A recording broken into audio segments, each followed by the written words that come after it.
ఒకే దేవుడు, ఒకే ప్రజ, ఒకే భాష అప్పట్లో ఉన్నాయని మీకు తెలుసా?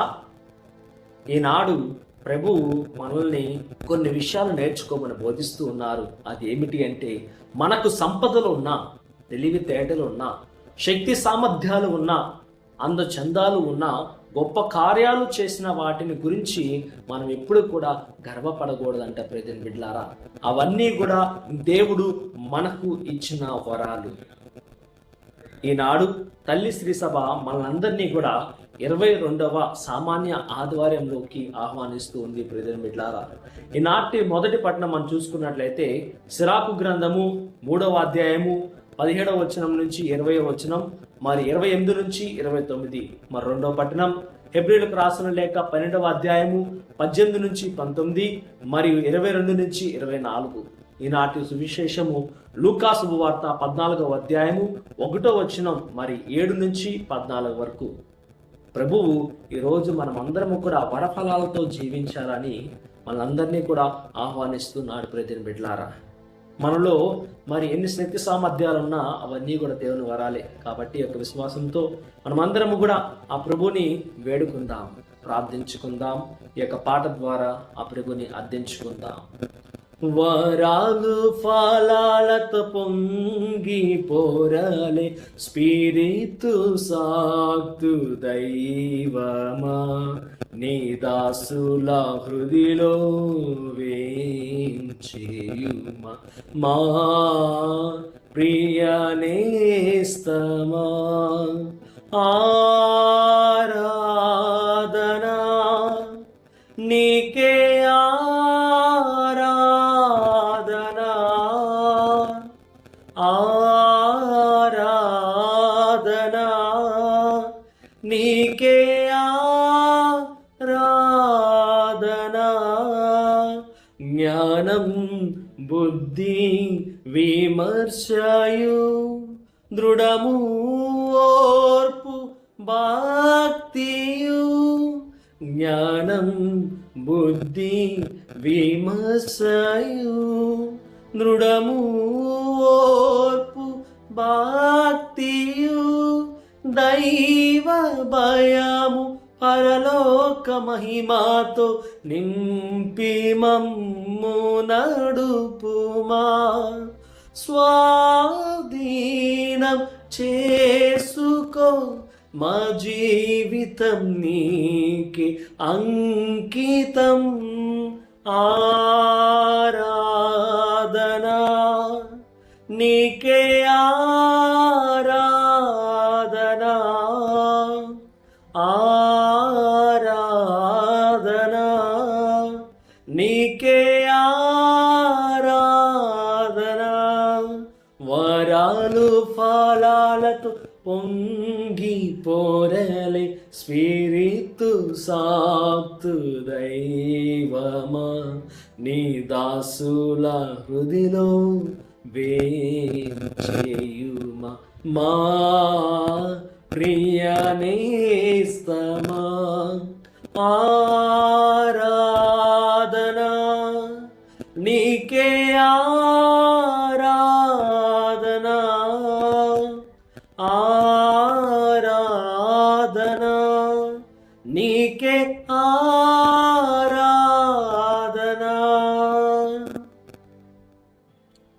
శిలాపుత్రుడైన జ్ఞాన గ్రంథము 3వ అధ్యాయము 19వ వచనంలో, గొప్పవారు పేరు ప్రతిష్టలు కలవారు చాలా మంది కలరు, కానీ ప్రభువును వినయముతో చూచువారు ఆయన తన రహస్యములను వివరిస్తాడంట ప్రియమైన బిడ్డలారా. ఎవరైతే వినయంతో జీవిస్తారో వారికి మాత్రమే దేవుడు తన యొక్క రహస్యాలను వివరిస్తాడని ఈనాటి వచనంలో మొదటి పట్టణంలో చాలా తేటతెల్లముగా వివరింపబడుతుంది. దీనికి ఉదాహరణగా బాబేలు పట్టణం మనం తీసుకోవచ్చు. ఆదికాండము 11వ అధ్యాయము 9వ వచనంలో అక్కడ మనం చూస్తూ ఉన్నాము, ఒకే దేవుడు, ఒకే ప్రజ, ఒకే భాషతో వారు జీవిస్తూ ఉన్న రోజులవి. అయితే వారు చక్కగా మరి నీటి కొనల మధ్య ఉన్నారు. వారు 2 ఊర్లు కూడా, మరి వారి యొక్క ఊర్లు కూడా 2 మరి కొనల మధ్య ఉన్నాయి. పారే నీరు మధ్య ఉంది, సలయేటి దారుల మధ్య ఉంది. ఎక్కడా కూడా వారి కరువు కానీ ఆటంకము కానీ లేదు. దేవుడు అట్టి విధంగా వారిని దీవించారు. కానీ ఎప్పుడైతే వారిలో గర్వం వచ్చిందో, ఎప్పుడైతే మేము దేవుని కంటే గొప్పవారము, మేము దేవుణ్ణే తెలుసుకోవాలని చూస్తున్నామని తలంచారో, దేవునికి ఆ యొక్క శక్తిని చూపించాలని, మరి ఆ బాబేలు గోపురాన్ని నిర్మించాలని ఆ యొక్క ప్రజలు తలంచారు. ప్రియమైనట్లా మరి వారు మరి ఒకే భాష, ఒకే జనము ఆ ప్రాంగణంలో జీవిస్తూ ఉన్నప్పుడు వారు ఒక్కొక్కటి కడుతూ ఉన్నారు. దేవుడు ఇది చూసి మరి ఆనందపడ్డాడు.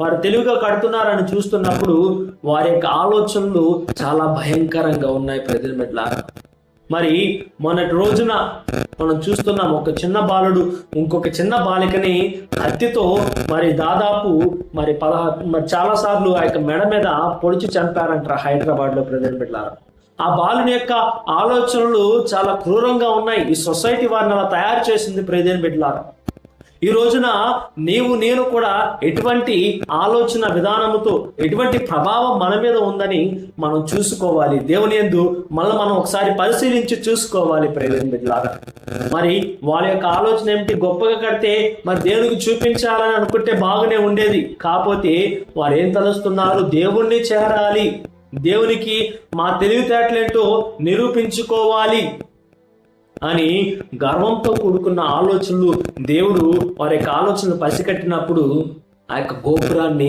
మరి సర్వనాశనం చేస్తూ ఉన్నాడు. ప్రజల మీరు ఎంతగా చెడు బుద్ధికి, చెడు వక్ర బుద్ధికి మరి క్రియలకు పాలు పంచడానికి, మరి మార్గం చూపడానికి మీ భాషే కదా మిమ్మల్ని ఒకటిగా చేర్చింది. అయితే ఇక మీదట మీరు అందరూ కూడా ఒకరినొకరు మాట్లాడుకోలేకుండా మీ భాషను నేను తారుమారు చేస్తాను అని చెప్పి దేవుడు ఆ ప్రాంగణంలో ఉన్న ఒక్కొక్కరి యొక్క భాషను ఒక్కొక్క విధముగా మార్చివేశాడు. ప్రజల అప్పటిదాకా ఆ ప్రజల యొక్క భాష అంతా కూడా ఒకటే, only one language was there. But when God saw the pride in the hearts of the Babylon people, immediately he changed the language of the people so that they themselves were destroyed.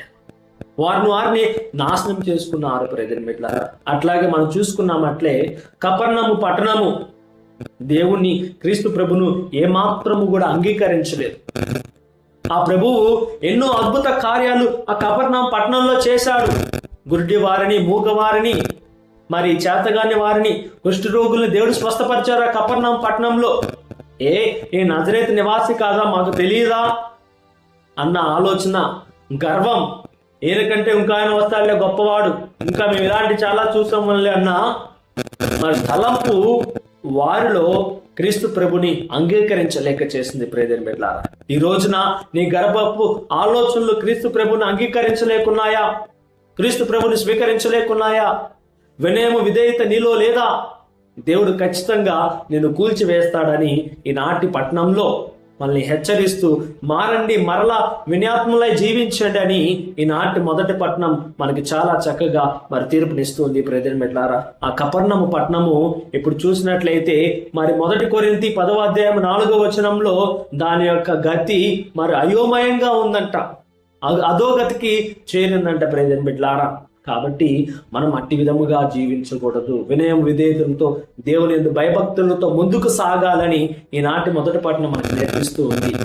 ఈనాటి 2వ పట్టణంలో సినాయి పర్వతం గురించి మరియు సియోను పర్వతం గురించి మనం వింటూ ఉన్నాం. ప్రియమైనలారా ఇక్కడ సినాయి పర్వతము చంపడానికి గుర్తుగా ఉంది. సియోను పర్వతము ప్రభుని యొక్క రక్షణకి గుర్తుగా ఉంది. ఎలా అంటే మనము నిర్గమకాండంలో చాలా చక్కగా చదువుతూ ఉన్నాము. మోసే సినాయి పర్వతము నుండి దిగివచ్చి 10 ఆజ్ఞలను ఆ ఇజ్రాయేలు ప్రజలకి ఇవ్వాలని చూచినప్పుడు వారు నిరాకరించారు. మరి అన్ని విధములైన ఆయన దేవుళ్లను, ఐడల్ వర్షిప్, మరి అనేకమైన బొమ్మ దేవులను చేసుకొని ఆరాధిస్తూ దేవుని యొక్క వాక్యాన్ని మరి ఆలకించలేక, ఆజ్ఞలు పాటించలేకపోతున్నప్పుడు మోషేకి కోపం వచ్చి ఆ సినాయి పర్వతం నుంచి ఆ ఆజ్ఞలతో కూడుకున్న రాతి పలకలను వారిపై విసిరినప్పుడు అగ్నికందకం వారిపై దిగివచ్చి దేవుని యొక్క కోపం వారిపై దిగివచ్చి, ఆ శక్తి వారిపై దిగివచ్చి దాదాపు 20,000 మంది పైగా చనిపోయారని దేవుని యొక్క వాక్కు నిరూపింపబడుతుంది ప్రియదేవులారా. మరి అక్కడ సినాయి పర్వతము నుండి దండన వచ్చింది. కానీ క్రీస్తు ప్రభువు ఈ నూతన నిబంధనలో నూతనమైన ప్రేమ సందేశాన్ని ఇస్తూ ఉన్నాడు. ఆ సందేశము సియోను పర్వతము నుండి ప్రియదేవులారా. ఆ యొక్క సియోను పర్వతము నుండి క్రీస్తు ప్రభు ప్రేమాజ్ఞలను ఇస్తూ ఉన్నాడు. నీ వలే నీ పొరుగువాన్ని ప్రేమించు, నీ దేవుణ్ణి పూర్ణ మనసుతో, పూర్ణ ఆత్మతో, పూర్ణ శక్తితో ఆరాధించుమని దేవుడు మనకు బోధిస్తూ ఉన్నాడు ప్రియదేవులారా. మరి ఈ సియోను పర్వతము మనలను మరి ఆ ప్రభుని యొక్క సన్నిధికి చేరుస్తూ ఉంది. మరి నీవు ఆ సియోను పర్వతము పైన ఉన్నావా? ఆ సియోను పర్వతము పైన ఎవరెవరు ఉన్నారంటే మనం అందరము కూడా చెబుతూ ఉంటాము, దావీదు కుమార యేసయ్యా, దావీదు మహారాజు యొక్క వంశావళిలో నుంచి ఉద్భవించిన క్రీస్తు ప్రభువా, మాపై దయచూపుమని మనం చాలా చక్కగా ఎన్నో సందర్భాలలో మరి ఈ యొక్క నినాదాన్ని చేస్తూ ఉంటాం ప్రియదేవులారా. ఇక్కడ మరి దావీదు ఎక్కడి నుంచి వచ్చాడండి? దావీదు ఎక్కడ పుట్టాడండి అంటే మరి సియోను పర్వతము పైన ఆయన జన్మించాడు. ఆయన జీవనం సియోను పర్వతం పైన సాగింది. ఆయన మరణం కూడా సియోను పర్వతం పైన, ఆయన పూడ్చిపెట్టింది కూడా సియోను పర్వతం మీద ప్రియదేవులారా. మరి ఈ యొక్క సియోను పర్వతం గురించి హెబ్రీయులకు రాసిన లేఖలో పౌలు గారు ఈ యొక్క నూతనమైన సియోను పర్వతం పైకి మనం చేరుదము, మరి పాతది గతించినది, కొత్తది ఆరంభమైనది. ఈ యొక్క సియోను పర్వతంలో మనం అందరము కూడా చేరి ఆ క్రీస్తు ప్రభుని అనుసరించి ఆ రక్షణ పర్వతం పైకి చేరుకుందామని పునీత పౌలు గారు ఈనాడు 2వ పట్టణంలో మనందరికీ కూడా పిలుపునిస్తూ ఉన్నారు ప్రియదేవులారా.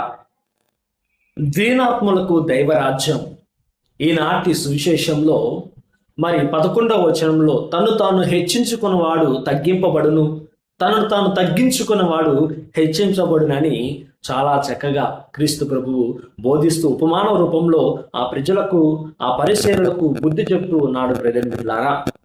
ఈనాడు అటువంటి గొప్ప బోధనను ఒక కథలో మన భాషలో, మన ప్రాంగణంలో జరిగే సంఘటనని అనుగుణంగా తీసుకొని మీకు బోధించాలని ప్రయత్నం చేయాలని ఆశపడుతున్నాను ప్రియదేవులారా. అయితే ఆ కథ ఏమిటి అంటే, అనగా ఒక జ్ఞానవంతుడు, ఆ జ్ఞానవంతుడు ఒకరోజు ఒక ఊరు నుంచి మరొక ఊరికి దాటి వెళ్ళడానికి పడవ ప్రయాణం చేయాలి. ఆ పడవ ప్రయాణం చేస్తున్న సమయంలో ఆ తెడ్డు వేస్తున్న పడవదారుణ్ణి అడుగుతూ ఉన్నాడు ఈ జ్ఞానవంతుడు, ఓయి పెద్ద మనిషి, నీకు తత్వశాస్త్రం తెలుసా అని అడిగినప్పుడు ఆ తెడ్డు వేస్తున్న పడవదారుడు, అయ్యా నాకేం తెలీదయ్యా, నేనేం చదువుకోలేదయ్యా అని చెప్పి అన్నప్పుడు ఆ జ్ఞానవంతుడు అంటాడు, అయితే నీ జీవితంలో 40% నువ్వు వృధా చేసుకున్నావు, నీ జీవితాన్ని వేస్ట్ చేసుకున్నావు పో అని అన్నాడు. మరలా కాసేపు దూరం పోయిన తర్వాత ఆ జ్ఞానవంతుడు అడుగుతూ ఉన్నాడు, నీకు ఖగోళిక శాస్త్రం తెలుసా?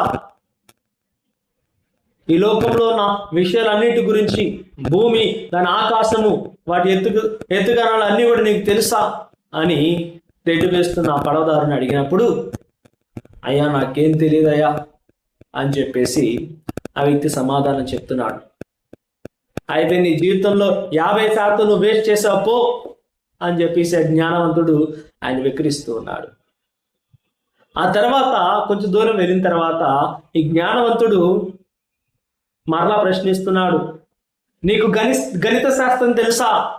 నీకు గణిత శాస్త్రం తెలుసా? లెక్కలేమని తెలుసా అని అడిగినప్పుడు ఆ తెడ్డు వేస్తున్న పర్వదారుడు చెప్తూ ఉన్నాడు, అయ్యా నాకేం తెలియదయ్యా, మరి వాటిని గురించి ఎప్పుడు చదువుకోలేదయ్యా అన్నప్పుడు, అయితే నీ జీవితంలో 60% వేస్ట్ చేసావు పో అని చెప్పేసి ఆ జ్ఞానవంతుడు ఆయన వెక్కిరిస్తూ ఉంటాడు. అయితే పడవ ముందుకు సాగుతూ ఉంది. ఒక్కసారిగా మరి పెద్ద అల లాంటిది ఆ పడవను తాకినప్పుడు ఆ పడవ మునిగిపోతూ ఉంది.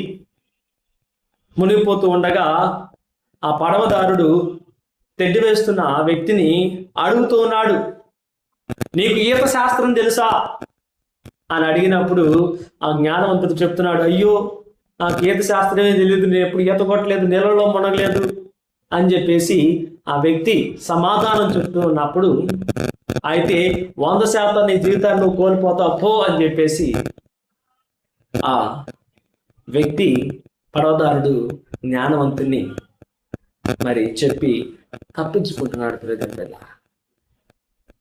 మనిషికి అన్నీ తెలవాలన్న రూలే లేదు.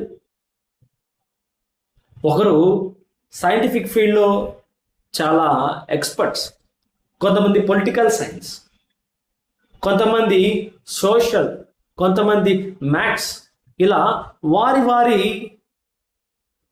లక్ష్యాలను బట్టి, వారి వారి యొక్క జ్ఞానాన్ని బట్టి, వారి వారి యొక్క వృత్తులను బట్టి, పనిని బట్టి ఒకరు చెప్పులు కొడతారు, ఒకరు బట్టలు వేస్తారు, ఇంకొకరు పంట పండిస్తారు, ఇంకొకరు మరి దేశాలని కాపలా కాస్తారు. వాళ్ళందరూ కూడా మన ముఖ్యమే. కానీ మనందరికీ కూడా చాలా ముఖ్యమైనది ఏమిటి అంటే, నీ యొక్క ఆత్మను నువ్వు రక్షించుకోవాలి వినయంతో. దేవుణ్ణి నీ వినయంతో వేడుకొని ప్రార్థించాలి. ఎవరైతే వినయంతో తనను తాను తగ్గించుకుంటాడో దేవుడు వారిని హెచ్చిస్తాడు. ఎవరైతే వారిని హెచ్చించుకుంటారో దేవుడు వారిని తగ్గిస్తాడని క్రీస్తు ప్రభు బోధిస్తూ ఉన్నాడు ఈనాటి ఉపమానంలో. ఒక పెళ్లిలో స్నేహితుడు పెళ్లికి పిలువబడినప్పుడు వాడు ముందుగా వెళ్ళి మొదటి ఆసనాలలో కూర్చొని ఉన్నప్పుడు ఆ పెండ్లి అధికారి దగ్గరికి వచ్చి, అయ్యా ఇది నీకు సిద్ధపాటు చేసింది కాదు, మరి ఒకరు ఉన్నారు, ఇక్కడ నుంచి అక్కడికి వెళ్ళి కూర్చొని అన్నప్పుడు తానుగా వెళ్ళి కూర్చున్న వ్యక్తికి ఎంత అవమానము. అదే నీ శక్తి సామర్థ్యాలను బట్టి, నీ బుద్ధియుక్తులను బట్టి, నీ గౌరవాన్ని బట్టి మరి చివరు ఎక్కడో ఉన్న వ్యక్తి కనీసం వెళ్ళారా, ఈ 2వ స్థానంలోనూ కూర్చో, 3వ స్థానంలో కూర్చో, 10వ స్థానంలోనూ కూర్చో, లేదా గేటు బయట నుంచి తీసుకువచ్చి ఆ వ్యక్తి ప్రేమగా మనం చివరి కూర్చోబెట్టిన ఆ వ్యక్తికి ఎంతో ఆనందంగా ఉంటుంది ప్రేదేని బిడ్డ. అంతేగాని నేరుగా వెళ్ళి కూర్చుంటాను, నేరుగా వెళ్ళి గౌరవ మర్యాదలు పొందుకుంటాను అంటే అది అవమానానికి దారితీస్తుంది, కానీ మరి గౌరవాన్ని చేకూర్చుదని క్రీస్తు ప్రభు మనకి బోధిస్తూ ఉన్నాడు. ప్రేదేని బిడ్డారా, నువ్వు ఎంత వినయంతో ఉంటావో అంత గౌరవింపబడతావు ఈ ప్రస్తుత కాలంలో అని క్రీస్తు ప్రభు మన అందరికీ కూడా బోధిస్తూ ఉన్నాడు. ప్రేదేని బిడ్డారా, ఇదే ఈనాటి మొదటి పట్టణంలో కూడా చాలా చక్కగా బోధింపబడింది. ఏమని? మరి సిరాకు గ్రంథంలో మరి ఆ యొక్క జ్ఞానపురుడైన వ్యక్తి ఈ విధంగా బోధిస్తున్నాడు, నిన్ను నువ్వు తగ్గించుకో, నువ్వు వినయంతో జీవితాన్ని మార్చుకో, అప్పుడే నిన్ను దీవిస్తాడు. మరి హెబ్రీయులకు రాసిన లేఖలో పౌలు గారు మరి ఆ సినాయి పర్వతం మీద మోషే మరి ఆ పర్వతం మీద ఎన్నో మార్లు దేవునితో మాట్లాడు. సినాయి పర్వతం ఆయన మరి ఆ పాత నిబంధనలు సినాయి పర్వతం నుంచి మరి సియోని పర్వతం పైకి మీరు చేరండి, దేవుని యందు మీరు వినయంతో ఉంటే, అనేక ఆజ్ఞలు మీరు ప్రేమాజ్ఞలు మీరు పాటిస్తే. పాత నిబంధనలో మోషే 10 ఆజ్ఞలు ఇచ్చాడు, కానీ క్రీస్తు ప్రభు ఇక్కడ మనకు 2 ఆజ్ఞలు ఇస్తున్నాడు. ఒకటి, పూర్ణ మనసుతో, పూర్ణ ఆత్మతో, పూర్ణ శక్తితో నీ దేవుని ప్రేమించు. రెండవది, నీ వలె నీ పొరుగు వారిని ప్రేమించమని. ఈ విధముగా వినయంతో దేవుని యందు మన భయభక్తులతో జీవిస్తున్నప్పుడు ఆయనే మనల్ని హెచ్చిస్తాడని దేవుడు మనకు బోధిస్తూ ఉన్నాడు. ప్రియమైన బిడ్డలారా, కాబట్టి ఇటువంటి గొప్ప దేవుని యొక్క మాటలను మా హృదయంలో బదిలపరచుకొని మన జీవితంలో అవలంబిస్తూ ముందుకు సాగుదాం, ప్రార్థించుకుందాం. సర్వోన్నతుడును సర్వశక్తిమంతుడు అయిన దేవా, ఇదిగో తండ్రి, నాడు ప్రభు నీ యొక్క బిడ్డలు తండ్రి వినయముతో విధేయతతో ప్రార్థన చేయుచుండగా తండ్రి, మా బిడ్డల యొక్క క్రియలు, మాటలు, జీవితం అంతే కూడా ప్రభా నీకు లోబడి జీవించలాగా ఆశీర్వదించండి యేసయ్య. మా బిడ్డల కుటుంబాల ప్రభా నీకు లోబడి జీవించలాగా దీవించండి యేసయ్య. ఇదిగో తండ్రి, వారిలో గర్వం రాక, ఇదిగో తండ్రి వారిలో అసూయ పుట్టక తండ్రి నీ యొక్క ప్రేమ ఆజ్ఞలను పాటించులాగా దీవించండి యేసయ్య. ఇదిగో తండ్రి, గర్వంతో కూడుకున్న కుటుంబ సమస్యలు ఏమైనా ఉంటే, అన్నదమ్ముల మధ్య ఉన్న ఏమైనా చికాకులు ఉంటే యేసయ్య నామములో మేము లయం చేస్తున్నాం తండ్రి. గర్వంతో కూడుకున్న ఇదిగో తండ్రి వారి యొక్క ఆఫీసులో ఏదైనా సమస్యలు ఉంటే యేసయ్య నామంలో వాటిని అన్నింటిని కూడా నీ నామంలో తొలగిస్తున్నాం యేసయ్య. ఇదిగో తండ్రి ఏదైనా సమస్య ఉంటే వినయంతో ఇదిగో తండ్రి వారు తప్పు లేకపోయినా ప్రభా దాన్ని పరిష్కరించుకోవడానికి మా బిడ్డలకు ముందుకు వెళ్ళి ప్రభా అది పరిష్కరించుకునే జ్ఞానాన్ని, వివేకాన్ని, వరాలను, ఫలాలను దయచేయండి యేసయ్య. జ్ఞానం, బుద్ధి, విమర్శయు ప్రభా నీవిచ్చు వరంలే కదా. జ్ఞానం, బుద్ధి, విమర్శయు, దృఢమూర్పు, భక్తియు, దైవ భయము, పరలోక మహిమతో నింపి మమ్ము నడుపుమా. స్వాధీనం చేసుకో మా జీవితం నీకే అంకితం. మా బిడ్డల యొక్క జీవితాలు నీకు అంకితం యేసయ్య. వారికి ఆరోగ్యాలను దయచేయండి ప్రభువా. ఈ లోకపరమైన ఏదైనా వ్యాధి బాధలతో జీవిస్తుంటే యొక్క స్వస్థపరచు హస్తం వారిని ప్రభా ఆరోగ్యవంతులుగా మార్చును గాక తండ్రి, ఆరోగ్యవంతులుగా మార్చును గాక యేసయ్య. ఆర్థికంగా వారు మెరుగుపడుతుంది గాక, వారి యొక్క బిడ్డలకు బంగారమైన భవిష్యత్తు వచ్చును గాక యేసయ్య.